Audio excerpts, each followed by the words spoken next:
안녕하세요, 여러분. 이번 시간에도 지난 시간에 이어 연금저축 계좌에서 ETF 투자하는 방법에 대해서 얘기해 볼게요.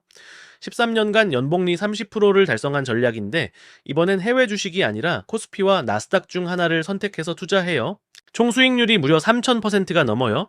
2013년에 1000만 원으로 시작하고 매월 50만 원씩 적립식으로 넣었다면 2025년에 11억 이상이 되어 있다는 얘기예요. 또한 600만 원 한도도 채워서 세제 혜택도 받았으니 사실 수익률은 더 높아지겠죠. 같은 기간 S&P 500은 630%였으니까 5배 이상의 차이가 나요. 역시나 이 전략의 최대 낙폭은 17%로 QQQ의 28%보다 확 낮아져요.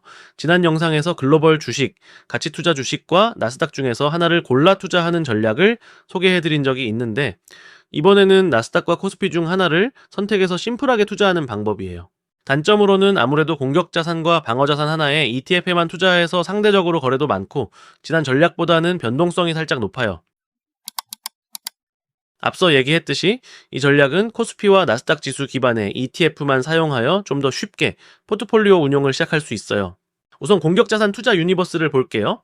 화면에 보시는 것처럼 총 2개의 ETF가 있어요. 연금저축계좌에서 투자할 수 있는 전략이라 국내 상장 ETF를 활용했고요. 첫째, 성장주의 대표인 타이거, 미국 나스닥과 코스피 200을 대표하는 타이거 200입니다. 이 2개 중에서 상대 모멘텀으로 가장 잘 나가는 한 개를 선택해서 투자합니다. 선택하는 방법은 우리가 흔히 알고 있는 120일인 6개월 수익률을 계산해서 가장 성과가 좋은 걸 골라요. 이 전략에서도 기존에 소개드린 많은 전략들과 다른 점이 있어요. 기존에는 카나리아 ETF를 사용하거나 시장 데이터 기준으로 위험회피 옵션을 적용해서 전략의 안정성을 높여왔어요. 이번 전략에서도 전략을 쉽게 만들기 위해 위험회피 옵션을 사용하지 않았어요. 단, 시즈널리티를 이용해서 아주 단순히 2월, 3월, 9월에는 무조건 방어자산 중에 ETF를 선택해요. 과거의 데이터를 기반으로 주식시장이 안 좋았던 달을 선택했기에 과적합일 수도 있습니다. 단 헬로윈 전략같이 특정 기간이나 달의 운용을 다르게 하는 것도 퀀트 전략의 일부가 될 수 있어요.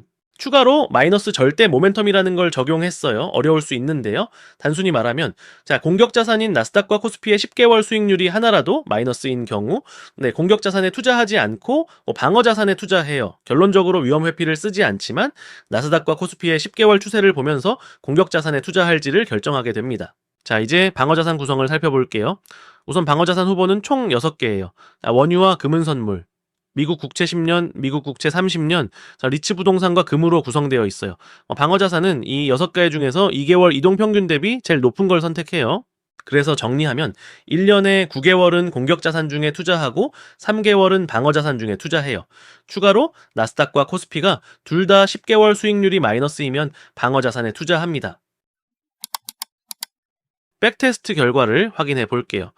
2013년 1월부터 2025년 9월까지 이 전략은 3100% 이상의 놀라운 누적 수익률을 기록했어요. S&P 500보다 무려 5배 더 많이 벌었고 기술주인 QQQ보다도 3배 높은 수익률을 기록했어요. 연평균 수익률이 30%가 넘습니다. 대박이죠? 그런데 더 놀라운 건 손실난 해가 딱 한 번뿐이에요. 2015년에 살짝 마이너스였어요. 연도별 차트 보시면 13년 동안 4번은 스파이보다 수익률이 저조했지만 나머지 9번은 성과가 좋았습니다. 수익률은 스파이나 QQQ보다 훨씬 높지만 최대 낙폭은 스파이와 비슷해요. 단 변동성은 살짝 높아졌는데 이 부분은 높은 수익률로 어느 정도 커버된다고 생각합니다. 샤프 지수는 1.72로 많이 개선되었어요. 지난 12년간 각각의 ETF가 전체 수익에 얼마나 기여했는지 살펴볼게요. 수익률 분석을 보면 전략이 어떤 식으로 작동을 했는지 알 수 있어요. 가장 큰 수익 기여를 한 것은 미국 나스닥이었고 그 다음으로 원유와 코스피가 많은 기여를 했어요. 나스닥이 전체 153개월 중 43개월 동안 선택되었네요. 코스피와 원유는 각각 19개월과 28개월 선택되었고 수익률에는 8.2%와 28%를 기여했어요. 이 전략의 장점은 굉장히 심플하면서 수익률 개선과 효과적인 하락장 방어 능력입니다. 위험 회피 옵션을 사용하지 않으면서 QQQ 대비 최대 낙폭은 작지만 기간 총 수익률은 무려 3배 이상 높아요. 여기서 만약 코스피를 공격 자산에서 제외하고 나스닥을 단일 자산으로 할 경우 수익률이 24%까지 내려옵니다. 코스피의 성과가 장기적으로 좋지 않았지만 동적 전략에서 다양한 자산의 역할이 왜 중요한지 보여줍니다. 또한 전략을 쉽게 변경해서 투자자별 리스크 프로파일에 맞게 바꿀 수 있어요. 만약 변동성과 최대 낙폭을 줄이고자 한다면 방어자산에서 30년 미국 국채와 금은 선물을 플러스 미국 장기유량 회사채와 키움 단기자금으로 교체해보세요. 그럼 연평균 수익률은 20% 정도로 줄어들지만 연변동성은 12%로 줄고 최대 낙폭인 MDD도 8.9%로 줄어들어요. 하지만 세상에는 완벽한 전략은 없어요. 이 전략도 단점들이 있어요. 첫째로 과최적화 위험이 있을 수 있어요.